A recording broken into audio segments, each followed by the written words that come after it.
Young men are told to go monk mode, disappear and focus solely on themselves, but most only achieve loneliness and further disconnection from society. Young men are told to be stoic and serious, but only end up as a shallow mimicry of the idealized man in their mind's eye and look buffoonish to everyone else. Young men are told to ignore women altogether and focus on material opulence, then waste their youth buried in work and come up for air 10 years past their prime, only to realize they're still just as socially inept as they were when they were young. Social media is filled with moneyed men who are doomed to low-quality social interactions, like Fresh and Fit. In this video, I will explain to you the danger of young men falling into a mindset that is both antithetical to real organic happiness and repulsive to women. Let me tell you a story of a misguided young man. A few years ago, I went to a party hosted by an ex-girlfriend of mine. We had only recently broken up and transitioned into a situationship. Under this context, I observed a young man who tried his very best to woo my ex and fail miserably. He was about her age, maybe 10 years younger than myself, an Indian man well-dressed in a fitted button-down shirt, slim and athletic. He was clearly intelligent, a software engineer like myself, though at a much better company. He was a little below average height, maybe 5'6", and generally polite. I sat back and socialized with the other party guests, but couldn't fully look away from the train wreck of attempted romance going on. As the night wore on, I noticed he never left her side. He persisted, trying his best to connect and engage with her, asking lots of questions, lots of eye contact, but he simply couldn't understand what was going wrong. There was no humanity behind his words or actions. He was following a playbook. There was no levity to the man. This was a party after all. Why are you so serious, stern even? He didn't laugh at jokes or engage in banter. He ignored all the other party guests, and when we played games and it was his turn to be the butt of a joke, he took it personally. He just didn't seem to grasp the only thing that mattered was having fun. It's a fucking party. He came off as insecure and even melancholy, like who invited the sad, lonely boy to the event? His insecurity is and will always be viewed as weakness from women, and society as a whole. For better or worse, a man is expected to have low anxiety as a consequence of his competence. This is the dividing line between confidence and arrogance. One is real, the other is a pretender. This man entered the party with poor intentions, trying to get laid. He made himself unlikable by ignoring the other party guests. He demonstrated his insecurity when he took jokes personally. And he reeked of desperation as he followed the girl around the party like a pitiful dog. In the end, he pulled out his secret weapon, a guitar, and he played quite well and sang a song to the party, but I could tell by this point he had worn out his welcome. He had managed to rub everyone the wrong way without actually saying or doing anything bad.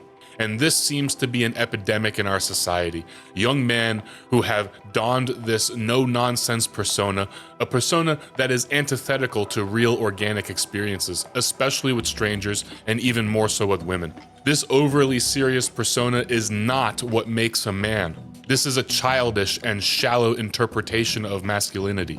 Men who adopt this personality and pre-programmed interactions with women are doomed to both be insufferable and miserable. What use is being around women if you aren't even enjoying their company? Young men are confused. There is no doubt that young men are confused. There used to be strict social rules in courting and dating, and as the social norms have eroded or been intentionally sabotaged over the years, the dating landscape has become more and more difficult to navigate. We can't all be 6'4" with blue eyes, hearts of gold, and massive veiny cocks. Young men have unfortunately turned to the internet for answers to questions that the internet was never designed to answer. It's called soul searching for a reason. Google won't be of any help, and neither will any YouTube video. This is a quest that must be undertaken out in the real world.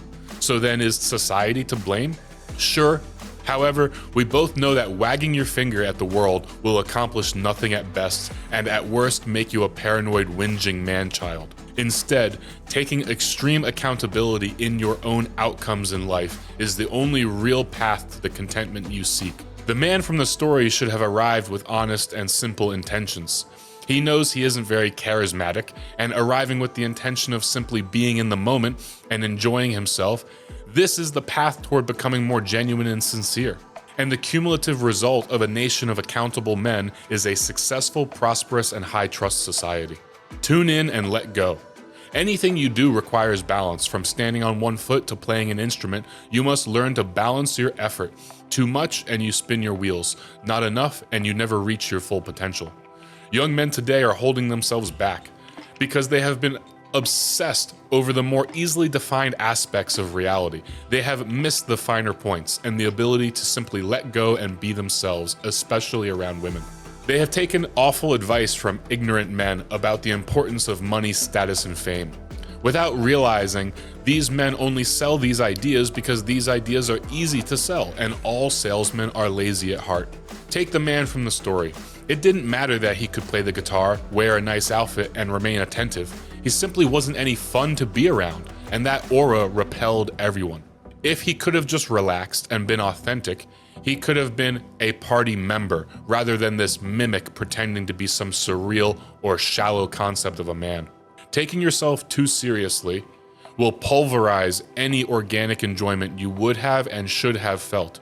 We as men are analytical by our very nature. We want hard edges, defined measurements, and repeatable results, hence the scientific method.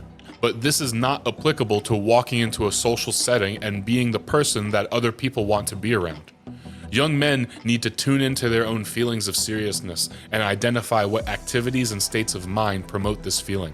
Once you have identified this, you can then undermine the feeling and eventually gain levity or even entertainment from those feelings. You should, in these moments, be able to laugh at yourself like, why am I so serious? It doesn't make any sense. Memento mori. Remember that you too will die. Stoicism has been a great help to many men, a crucial component to the modern man's search for meaning and purpose. Treat each day as your last because no time in this realm of life is guaranteed. Instead, the appropriate attitude, it would seem, is to bite and scratch and fight, claw at every second of the day to reap what can be had, and treat every waking moment as a gift, not to be squandered doom-scrolling TikTok or Instagram. This dispassionate nod to the god of death each day serves as a baseline from which perspective can be learned. For at the bottom of all valleys in life is death. My favorite of the ancient Stoics is Epictetus, writer of the Enchiridion, a man born a crippled slave, and even he had the strength to remain stoic. I also strongly recommend a study of history to get more concrete perspective on our place in the world. Post-War by Tony Judd is a dense tome of European history since 1945, and no recommendation would be complete without some Soviet misery. So I also recommend The Gulag Archipelago by Alexander Solzhenitsyn. The lessons of Stoicism paired with an understanding of the lives of the men who came before us will give the modern man physical and metaphysical context by which he can anchor his own reality, values, and principles. Finally, read something fun. Take up fun hobbies and rid yourself of this serious attitude. Be sincere and joyful, not serious and stern. Take up what made you happy as a child. Learn new skills without the pressure of pursuing greatness. Stop and smell the flowers.